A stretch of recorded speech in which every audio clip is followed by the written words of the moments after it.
మితంగా ఆల్కహాల్ తీసుకోవచ్చా? ఆల్కహాల్ తీసుకోవడం వల్ల గుండె జబ్బులు రాకుండా ఉంటాయా? సోషల్ డ్రింకింగ్ చాలా కామన్ అయిపోయింది కదా ఈ రోజుల్లో. అసలు షుగర్ పేషెంట్స్ ఆల్కహాల్ తీసుకోవచ్చా వంటి వివరాల గురించి మనం ఈ వీడియోలో చూద్దాం. హాయ్, నేను doctor Deepti Kareddy, immense clinics నుండి. ఆల్కహాల్ నిర్వచనంకి వస్తే వరల్డ్ హెల్త్ ఆర్గనైజేషన్ WHO ఏమని చెప్తుందంటే, alcohol is a psycho active and toxic substance that leads to dependence. ఇది పెద్ద డెఫినేషన్, కష్టమైనదేం కాదండి. 3 ముఖ్యమైన పదాలు ఉన్నాయి.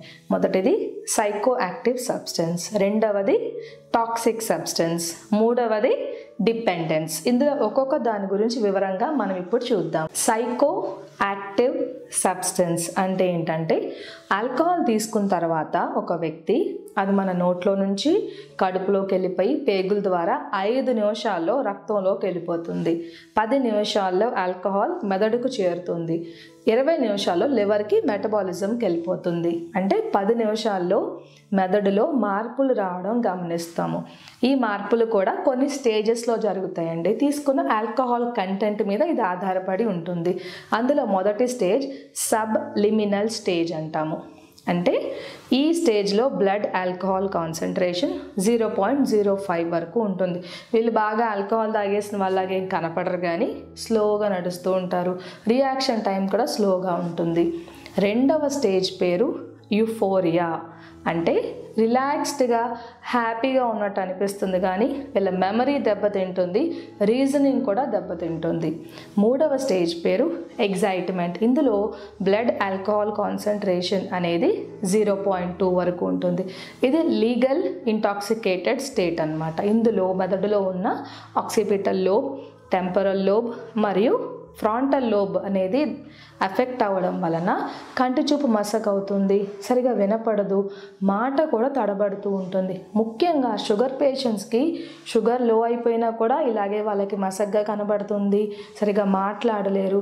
మరి ఆల్కహాల్ తీసుకున్నా కూడా ఇలాగే ఉంటుంది. కాబట్టి డయాబెటిక్ పేషెంట్స్ ఆల్కహాల్ తీసుకుంటే డేంజరస్ హైపోగ్లైసిమియాలో ల్యాండ్ అయిపోయి ఫిట్స్ వచ్చే అవకాశాలు కూడా ఉంటాయండి. 4వ స్టేజ్ పేరు కన్ఫ్యూజన్. ఈ స్టేజ్లో బ్లడ్ ఆల్కహాల్ కాన్సన్ట్రేషన్ 0.2 నుంచి 0.25 వరకు ఉంటుంది. నెక్స్ట్ స్టేజ్ పేరు స్ట్యూపర్. ఈ స్ట్యూపర్ స్టేజ్లో బ్లడ్ ఆల్కహాల్ కాన్సన్ట్రేషన్ 0.3 నుంచి 0.35 వరకు ఉంటుంది. ఈ స్ట్యూపర్ స్టేజ్లో రెస్పిరేషన్ మరియు సర్క్యులేషన్ అంటే రక్త సరఫరా శరీర అవయవాలకి తగ్గిపోతుంది. నెక్స్ట్ స్టేజ్ పేరు కోమా. ఇందులో బ్లడ్ ఆల్కహాల్ కాన్సన్ట్రేషన్ 0.4 వరకు వెళ్ళిపోతుంది. ఇంకా మెదడు మన శరీర అవయవాల్ని కంట్రోల్ చేయలేదండి ఈ స్టేజ్ దాటితే. Next stage death. ఇందులో బ్లడ్ ఆల్కహాల్ కాన్సన్ట్రేషన్ 0.5 వరకు ఉంటుంది. డయాబెటిక్ పేషెంట్స్ వాళ్ళ ఆల్కహాల్ తీసుకున్నప్పుడు ఎంత ఆల్కహాల్ తీసుకుంటున్నారో లిమిట్ లేకుండా ఒకేసారి ఎక్కువగా తీసుకుంటే ఈ స్టేజెస్ అన్నీ దాటిపోయి కొంతమంది కన్ఫ్యూజన్ స్టేజ్లో ఉంటారు, కొంతమంది స్ట్యూపర్ స్టేట్లో కూడా వెళ్ళిపోతూ ఉంటారు. కాబట్టి మీరు చాలా జాగ్రత్తగా క్వాంటిటీని గమనించుకోవాలి. అసలు ఆల్కహాల్ ఎలా తయారవుతుంది అనేది మీరు గమనిస్తే, ఆల్కహాల్ని C2H5OH అంటే ఇది 2 కార్బన్ ఆటమ్ మాలిక్యూల్ అన్నమాట. కొన్ని ఆల్కహాల్స్ తయారు చేసేటప్పుడు కొన్ని పదార్థాలు సపరేట్గా వాడుతూ ఉంటారు. ముఖ్యంగా ఈస్ట్ ఫర్మెంటేషన్ అంటాము. కొన్ని ఆహార పదార్థాలు అంటే గ్రేప్స్ మీద పనిచేస్తే ఈ ఈస్ట్ ఫర్మెంట్ చేయడం వల్ల గ్రేప్ నుండి వైన్ వస్తుంది. ఈస్ట్ అనేది వీట్, మేజ్, బార్లీని ఫర్మెంట్ చేస్తే విస్కీ వస్తుంది. ఈస్ట్ అనేది ఫర్మెంట్ చేసిన సబ్స్టెన్స్ ని బట్టి ఆల్కహాల్ కంటెంట్ కూడా డిపెండ్ అయి ఉంటుందండి. తీసుకున్న బెవరేజ్ లో ఉన్న ఆల్కహాల్ కంటెంట్ బట్టి కూడా బాడీలో మార్పులు వస్తూ ఉంటాయి. సైకో యాక్టివ్ సబ్స్టెన్స్ గురించి మనం చూసుకున్నప్పుడు మొదటి ఇంపార్టెంట్ థింగ్ ఏంటంటే, వీళ్ళు రిలాక్స్డ్గా హ్యాపీగా ఉన్నాం అనుకుంటారు. కొంతమంది పేషెంట్స్ చెప్తారు, మేము రోజంతా పనిచేసి చాలా ఛాలెంజింగ్ టాస్క్ స్ట్రెస్లోకి వెళ్ళామండి. కొంతమంది అయితే ఫెయిల్యూర్ తట్టుకోలేరు. ఇటువంటి వాళ్ళు హ్యాపీగా ఉంటుందని ఆల్కహాల్ తాగుతూ ఉంటారు. కానీ యాక్చువల్గా ఆల్కహాల్ అనేది ఒక డిప్రెసెంట్. ఎందుకంటే మెదడు నుంచి శరీరానికి పంపే ఇంపల్సెస్ అంటాము. ఇంపల్సెస్ స్పీడ్ని ఆల్కహాల్ తగ్గించేస్తుంది. కాబట్టి ఆల్కహాల్ వల్ల మీకు రిలాక్సేషన్ ఏముండదు, హ్యాపీగా అయితే ఉండదు. డిప్రెషన్ డ్రగ్ కాబట్టి గ్రాడ్యువల్గా ఇది డిపెండెన్స్లోకి వెళ్ళిపోతుంది. ఇప్పుడు రెండవ పదంకి మనం వస్తే, ఆల్కహాల్ అనేది మీ థింకింగ్ ప్యాటర్న్ అంటే ఆలోచన విధాన్ని మార్చేస్తుంది. ఫీలింగ్ ప్యాటర్న్ అంటే మీరు అనుభూతి చెందే విధానాన్ని మార్చేస్తుంది. మూడవది బిహేవియర్ ప్యాటర్న్ అంటే మీరు ప్రవర్తించే విధానాన్ని కూడా ఆల్కహాల్ మార్చేయడం అనేది జరుగుతుంది. కాబట్టి నిర్వచనంలో సైకో యాక్టివ్ సబ్స్టెన్స్గా చెప్తూ ఉంటారు. ఇప్పుడు రెండవ పదంకి వస్తే టాక్సిక్ సబ్స్టెన్స్. టాక్సిక్ అంటే శరీరానికి హాని కలిగిస్తుందన్న అర్థం అనమాట. ఆల్కహాల్ తీసుకున్నప్పుడు 90% వరకు లివర్కి వెళ్తుందండి, మెటబాలిజంకి. లివర్లో ఆల్కహాల్ ఇథనాల్ అంటాము. ఇథనాల్ ఆక్సిడేటివ్ పాత్వే ద్వారా వెళ్ళడం వల్ల కొన్ని ఎంజైమ్స్ పనిచేస్తాయి. అప్పుడు అసిటాల్డిహైడ్ వస్తుంది. ఈ అసిటాల్డిహైడ్ మీద అసిటాల్డిహైడ్ డిహైడ్రోజనేస్ పనిచేయడం వలన యాసిటిక్ యాసిడ్ వస్తుంది. దాని తర్వాత ఇది మెటబాలిజంలోకి వెళ్ళిపోతుంది. ఇక్కడ మీరు ఒక ఇంపార్టెంట్ విషయం గమనించాలి. ఈ ప్రాసెస్ మొత్తంలో రియాక్టివ్ ఆక్సిజన్ స్పీసీస్ అంటాము అనే రసాయనాలు తయారవడం వల్ల లివర్ సెల్స్ డ్యామేజ్ అయ్యే అవకాశాలు ఉంటాయి. ఈ లివర్ సెల్ డ్యామేజ్ కూడా కొన్ని స్టేజెస్ ఉన్నాయండి. మొదటి స్టేజ్ పేరు fatty liver disease. Alcoholic fatty liver disease అంటే లివర్ కణాల మధ్యలో ఫ్యాట్ అనేది డిపాజిట్ అవ్వడం జరుగుతుంది. రెండవ స్టేజ్ పేరు స్టియటో హెపటైటిస్ అంటే ఇన్ఫ్లమేషన్ స్టేజ్లోకి వెళ్ళిపోతుంది.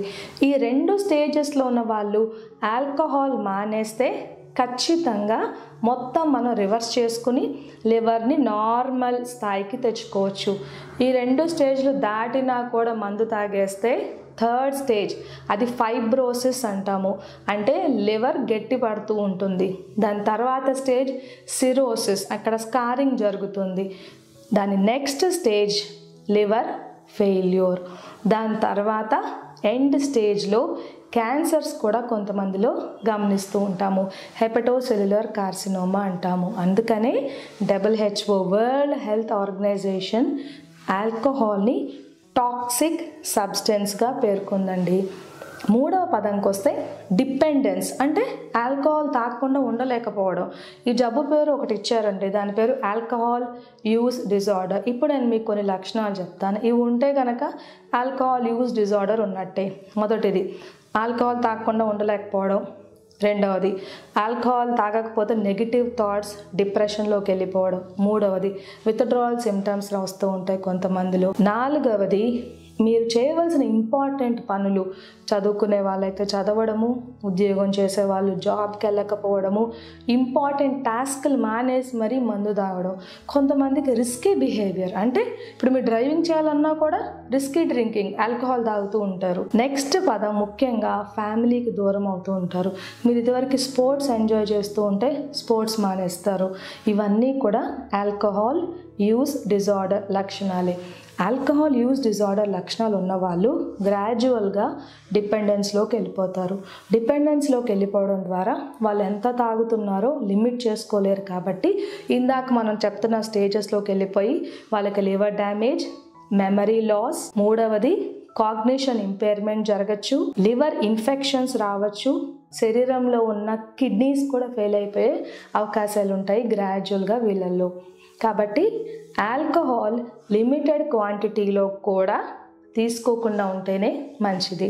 మరి ఆల్కహాల్ మానేయాలంటే ఏం చేయాలి? కొంతమంది చెప్తూ ఉంటారు, డాక్టర్ గారు మేము ఆల్కహాల్ మానేస్తే మాకు చాలా ఇబ్బంది అనిపిస్తుందండి, ఊపిరి ఆడదు, సిమ్టమ్స్ వచ్చేస్తాయి. కరెక్టే, దానిని విత్డ్రావల్ సిమ్టమ్స్గా పిలుస్తూ ఉంటాం. కొంతమందిలో ఆందోళన, యాంగ్జైటీ, షివరింగ్ వచ్చేస్తూ ఉంటుంది, వామిటింగ్ సెన్సేషన్ రావచ్చు. కానీ మీరు ఏం కంగారు పడక్కర్లేదు, మా దగ్గరకు వస్తే కొన్ని మందులు ఉన్నాయి, ఆ మందులు ఇస్తాం. అస్టిలోప్రామ్, డైసల్ఫిరామ్, నాల్ట్రెక్సోన్, ఈ మెడిసిన్స్ ఇవ్వడం ద్వారా ఈ విత్డ్రావల్ సిమ్టమ్స్ని ఈజీగా కంట్రోల్ చేయొచ్చు. ముందు మందు మానేయాలంటే కొన్ని స్ట్రాటజీస్ ఉంటాయండి. మొదటిది ఒక గోల్ పెట్టుకోండి. మొదట మీరు ఆల్కహాల్ మానేయడం వల్ల మీకు వచ్చే లాభాల గురించి గమనించండి. ఇందులో మొదటి లాభం ఆరోగ్యం చాలా మెరుగవుతుందండి. రెండవది లివర్ డ్యామేజ్ ఆగిపోతుంది. మూడవది మీ ప్రొఫెషనల్ కెరియర్లో ముందుకు వెళ్ళిపోతారు. మీ క్రియేటివ్ థింకింగ్, మీ పేషెన్స్ లెవెల్స్ కూడా పెరిగిపోతాయి. నాలుగవ ముఖ్యమైన థింగ్, మీ ఫ్యామిలీలో రిలేషన్స్ బలపడతాయి. చూడండి, మీ ఫ్యామిలీ మెంబర్స్ మీరు మందుతో ఎంత హ్యాపీగా ఫీల్ అవుతారో కదా. లాస్ట్ బట్ నాట్ లీస్ట్, డబ్బులు వృధా అవ్వకుండా ఉంటాయి. మందు మానేసే ముందు కొన్ని స్ట్రాటజీస్, ట్రిగర్ ఫ్యాక్టర్స్ని గమనించుకోండి. ట్రిగర్ ఫ్యాక్టర్స్ అంటే ఎందుకు మందు తాగుతాం, మనం ఏ టైంలో తాగుతాం, రోజు సాయంత్రం మందు తాగుతాం కాబట్టి ఈవినింగ్ 6 కల్లా ఇంటికి వెళ్ళిపోండి, మందు తాగకుండా ఉంటారు. రెండవది, కొంతమంది వ్యక్తుల్ని కలిస్తే ఫ్రెండ్స్ ఉంటారు, కొంతమంది ఈరోజు మందు పార్టీకి వెళ్దామని అడుగుతూ ఉంటారు. అటువంటి వాళ్ళతో ఫ్రెండ్షిప్ చేయకండి. మీరు సోషల్ డ్రింకింగ్ అనే హ్యాబిట్ ఇలాంటి ఫ్రెండ్షిప్స్ ద్వారానే వస్తుంది కాబట్టి మందు తాగని ఫ్రెండ్స్తో మీరు ఫ్రెండ్షిప్ చేయండి. Third important thing, place. మీరు ఒక మీటింగ్ పెట్టుకోవాలనుకున్నారు, అది రెస్టారెంట్, బార్కి వెళ్తే ఖచ్చితంగా ఆల్కహాల్ తాగేస్తారు కదా, కాబట్టి కాఫీ షాప్స్లో మీటింగ్ పెట్టుకోండి. అప్పుడు ఆల్కహాల్ని ఈజీగా అవాయిడ్ చేయొచ్చు. సో మీరు వెళ్ళే ప్లేసెస్, టైం, మీరు కలిసే పీపుల్ కూడా చాలా important. Next important thing, support groups తీసుకోండి. మీ ఫ్యామిలీ మెంబర్స్ హెల్ప్ తీసుకోండి. ఈ హ్యాబిట్లో నుంచి ఈజీగా బయటకు రావచ్చు. ఒక ఫ్రెండ్స్, ఒక గ్రూప్ లాగా ఫామ్ అవ్వండి.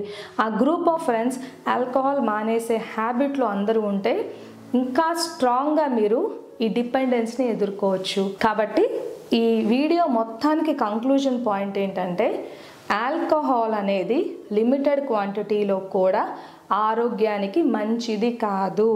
ఎక్కువ కాలం ఆల్కహాల్ తీసుకునే వాళ్ళకి 100% లివర్ డ్యామేజ్ అవుతుంది. లివర్ క్యాన్సర్ వచ్చే అవకాశాలు కూడా ఉంటాయి. మెదడు కూడా దెబ్బతింటుంది. కాబట్టి ఆల్కహాల్ అలవాటు చేసుకోకండి. మీకు అలవాటు లేకపోతే మంచిది, అలవాటు ఉన్న వాళ్ళైతే గ్రాడ్యువల్గా మానేస్తే మంచిది.